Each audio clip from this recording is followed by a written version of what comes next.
안녕하세요. 알면 아니온 대표원장 김민환입니다. 우리 아이가 자폐증을 앓고 있는지 여부를 한 번에 알 수 있는 검사는 존재하지 않습니다. 그러다 보니 아이가 보이는 여러 가지 증상들이 어떤 정도로 어떤 형태로 나타나는지에 따라서 자폐증인지 여부를 판단하게 됩니다.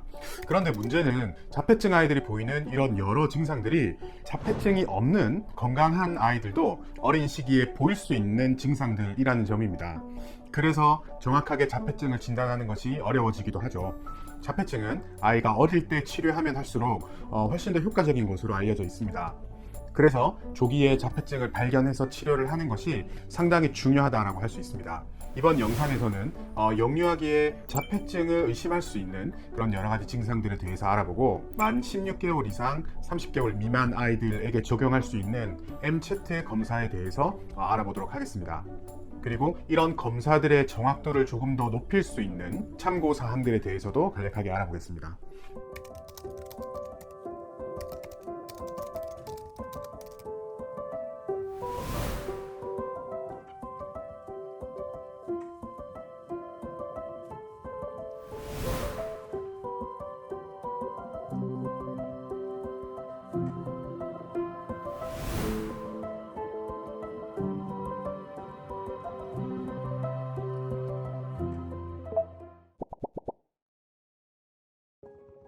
이런 여러 자폐 의심 증상들을 확인할 때 꼭 알아야 할 중요한 팁이 있습니다. 먼저 첫 번째, 한두 가지 증상만 보인다고 해서 자폐증을 의심할 수는 없습니다.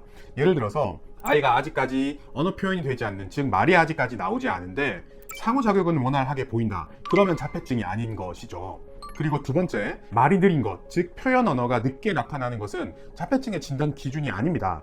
자폐증의 진단 기준은 표현 언어가 아니라 비언어적 의사소통이 나타나는지 여부입니다. 즉 우리 아이가 아직까지 말은 못하고 표현 언어는 나타나지 않는데 제스처나 몸짓이나 옹알이로 충분히 자기 의사 표현을 하려고 한다면 이것은 자폐증에 해당하지 않는다라고 볼 수 있겠죠. 그리고 세 번째로 아이들이 보이는 신체 증상도 반드시 확인하는 것이 더 정확하게 자폐증 여부를 알 수 있게 도와줍니다. 현대의 신경정신과는 몸과 뇌를 따로 생각하는 경향이 있습니다. 하지만 분명히 자폐증을 가진 아이들은 뇌 증상뿐만이 아니라 신체적인 증상을 보입니다. 자폐증이 있는 아이들 중에서 위장관 증상이 있는 아이들은 대략 23에서 70%에 해당합니다. 그리고 위장 증상을 치료했을 때 공격성이나 자해를 포함한 여러 가지 이상 행동들이 개선되었다는 연구 결과들도 많죠. 이처럼 자폐증을 가진 아이들은 장 기능의 문제, 소화기 기능의 문제를 보이는 경우가 많습니다. 그렇기 때문에 앞서 보여드렸던 이런 여러 증상들과 더불어서 장 기능의 문제를 가지고 있다면 이 아이는 자폐증일 가능성이 더 높아진다고 할 수 있습니다. 물론 장 문제가 없다고 해서 자폐증이 아니라는 것은 아닙니다. 모든 자폐증이 100%다 장이 원인이 돼서 나타나는 것은 아니기 때문입니다. 앞서 보여드린 증상에 해당하는 아이들 중에 장 문제를 보이는 아이들은 자폐증에 해당할 확률이 더 높다는 것이지 장 문제가 없다면 자폐증이 아니다 라는 의미는 아닙니다. 그리고 네 번째로 어떤 발달 시기에서든 퇴행 반응이 나타난다면 자폐증일 가능성이 아주 큽니다.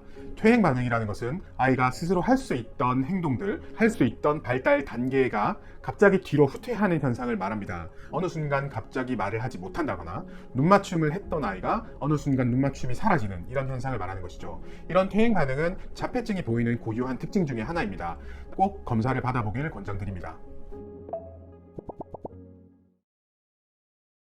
MCAT 검사는 만 16개월 이상, 만 30개월 미만의 영유아들을 대상으로 하는 검사입니다. 총 20개의 항목에 예, 아니오를 체크를 해서 그 점수 결과에 따라서 자폐증의 가능성을 체크하는 검사입니다. 그런데 이 항목들에 대해서 조금씩 오해하는 경우들이 있습니다. 그렇기 때문에 이 항목들을 조금 더 정확하게 이해하기 위한 설명을 곁들이도록 하겠습니다.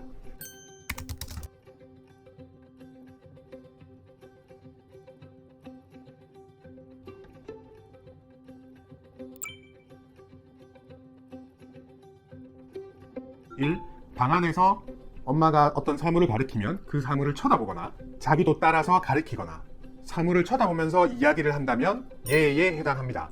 반대로 부모의 행동을 무시하거나 엄마가 가리키는 것을 보지 못하고 방 여러 군데를 두리번거린다거나 사물을 쳐다보지 않고 가리키는 엄마의 손가락을 쳐다본다면 이것은 아니요에 해당합니다. 2번, 종종 소리를 듣지 못하는 것 같다. 종종 사람이 있는 것을 인식하지 못하는 것 같다. 라고 느꼈다면 예에 해당합니다. 그런데 아이가 실제로 청력 검사를 받아서 청력에 문제가 있다라는 결과를 받았다면 여기서는 아니오에 해당합니다. 3번 빈 컵을 들고 마시는 척을 한다. 전화기를 들고 통화하는 척을 한다. 인형에게 음식을 먹이는 신용을 한다. 장난감 자동차가 도로를 달리듯이 가지고 논다. 로봇 캐릭터를 흉내낸다. 음식을 만드는 신용을 한다. 설거지를 하는 신용을 한다. 이런 행동들이 하나도 나타나지 않는다면 아니오에 해당한다고 할 수 있습니다. 4. 가구나 놀이기구, 특히 소파나 의자 같은 곳에 올라가는 것을 싫어한다라면 아니오에 해당한다고 할 수 있습니다. 5. 눈 앞이나 근처에서 손가락을 이렇게 튕기거나 아니면 눈 옆에서 손을 이렇게 떠는 행동을 보이거나 손을 계속 이렇게 눈 옆으로 들어 올려서 쳐다보거나 얼굴 가까이에서 이렇게 흔드는 행동을 한다면 예에 해당한다고 볼 수 있습니다. 그런데 이런 행동들이 평소에 나타나는 것이 아니라 손을 가지고 노는 과정에서 이런 행동을 보인다면 그것은 아니오라고 할 수 있습니다. 6. 손이 닿지 않는 곳에 있는 장난감이나 과자를 달라고 할 때 손가락으로 가리킨다. 또는 엄마한테 적어주세요 라고 이야기를 한다면 이것은 예에 해당합니다. 7. 하늘에 날아가는 비행기나 길에 다니는 자동차를 봤을 때 엄마에게 손짓을 하거나 엄마를 끌어와서 보게 만드는 행동을 할 때 예에 해당한다고 할 수 있습니다.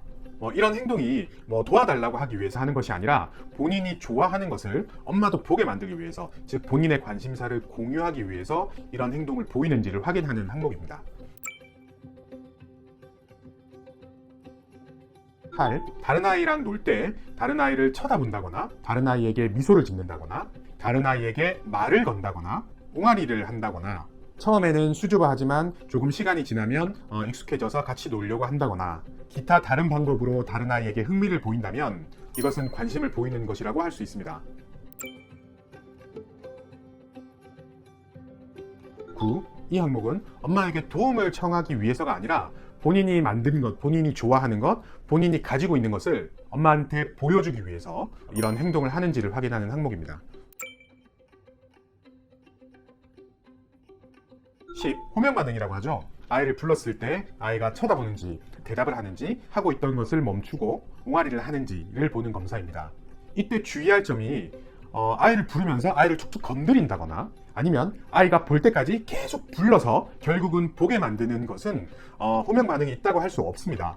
그리고 어떨 때는 반응을 하고 어떨 때는 반응을 하지 않는데 호명 반응을 보일 때보다 호명 반응을 보이지 않는 경우가 훨씬 많다면 그것은 호명 반응이 없다라고 할 수 있습니다. 11. 아이를 쳐다봤을 때 아이가 웃는다거나 아니면 아이 혼자 있던 방에 엄마가 들어갔을 때 아이가 엄마를 쳐다보고 웃는다면 이것은 예에 해당합니다. 근데 그것이 아니라 아이가 항상 웃는 경우라면, 즉 엄마에게 반응해서 웃는 것이 아니라 본인 혼자 좋아서 계속 웃는 상태라면, 또 웃을 상황이 아닌데 뜬금없이 웃는다면, 그리고 엄마를 보고 웃는 것이 아니라 물건, 장난감을 보고 웃는다면 이것은 아니오에 해당한다고 할 수 있습니다. 12. 청소기 소리나 큰 음악 소리, 헤어 드라이어나 핸드 드라이기 소리, 차 소리나 전화 소리, 그리고 시끄러운 장소에서 너무 불편해하고 너무 깜짝 놀란다면 예에 해당한다고 할 수 있습니다. 그런데 아이가 만약 이런 소리에 많이 민감한데 소리에 깜짝 놀라면서 엄마한테 가서 엄마 나는 이런 소리가 너무 싫어요 라고 이야기를 한다면 이것은 해당하지 않는다라고 할 수 있습니다. 그리고 어떨 때는 큰 소리에 너무 민감하게 반응하고 또 어떨 때는 소리에 민감하게 반응하지 않는다면 어떤 반응이 더 자주 나타나는지를 보고 판단합니다. 소리에 민감한 반응이 더 자주 나타난다면 여기에 해당한다고 할 수 있죠. 13. 이 항목은 특별하게 설명드릴 것이 없습니다. 아이의 근육 발달을 체크하는 항목이죠. 14. 일상적인 활동을 할 때 아니면 아이가 무언가 필요할 때 엄마가 음식을 먹여줄 때라거나 기저귀를 갈아줄 때, 책을 읽어줄 때 아니면 엄마가 아이를 보면서 이야기를 할 때 엄마의 눈을 쳐다보는지를 평가하는 항목입니다. 앞서와 마찬가지로 어떨 때는 쳐다보고 어떨 때는 쳐다보지 않는다면 어떤 행동을 더 많이 하는지에 따라서 평가를 하게 됩니다. 15. 엄마가 빠이빠이 하면서 손인사를 하거나, 엄마가 웃거나, 엄마가 손뼉을 치거나, 아니면 우스꽝스러운 소리를 내거나 얼굴 표정을 다르게 만들었을 때 아이가 엄마의 행동을 따라하는지를 체크하는 항목입니다. 16. 엄마가 이런 행동을 할 때 아무 반응이 없거나 엄마가 쳐다보는 사물을 쳐다보지 않고 엄마만 계속 쳐다보고 있다라면 이것은 아니오에 해당합니다.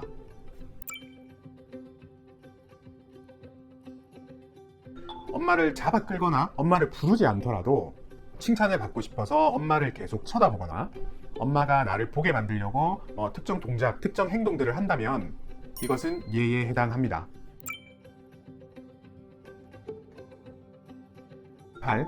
이때 주의해야 할 점은 다른 행동들 없이 말로만 표현했을 때도 지시를 수행할 수 있는지를 확인하는 것입니다. 손가락으로 가리키지 않고 저걸 가져와 라고 했을 때도 가져오는지를 확인하는 것이죠.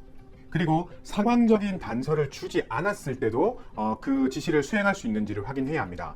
예를 들면 엄마가 외출복을 입고 현관에 나가서 저기 가서 신발 가져와 라고 했을 때 지시 수행이 가능하다면 이것은 해당하지 않습니다. 왜냐하면 그 상황을 이해하는 것이지 엄마의 언어 표현으로만 이해를 하는 것이 아니기 때문이죠. 19. 낯선 상황이나 두려운 상황일 때 엄마에게 의지하는지 여부를 확인하는 것입니다.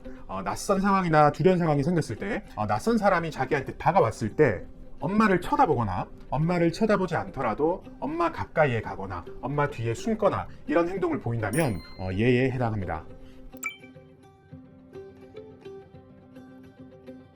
20. 그네처럼 흔들어주거나 아니면 무릎 위에 앉아서 튕겨주거나 했을 때 좋아하면서 웃거나 옹알이를 하거나 손을 벌려서 더 해달라고 하거나 이런 반응을 보인다면 예에 해당한다고 할 수 있습니다.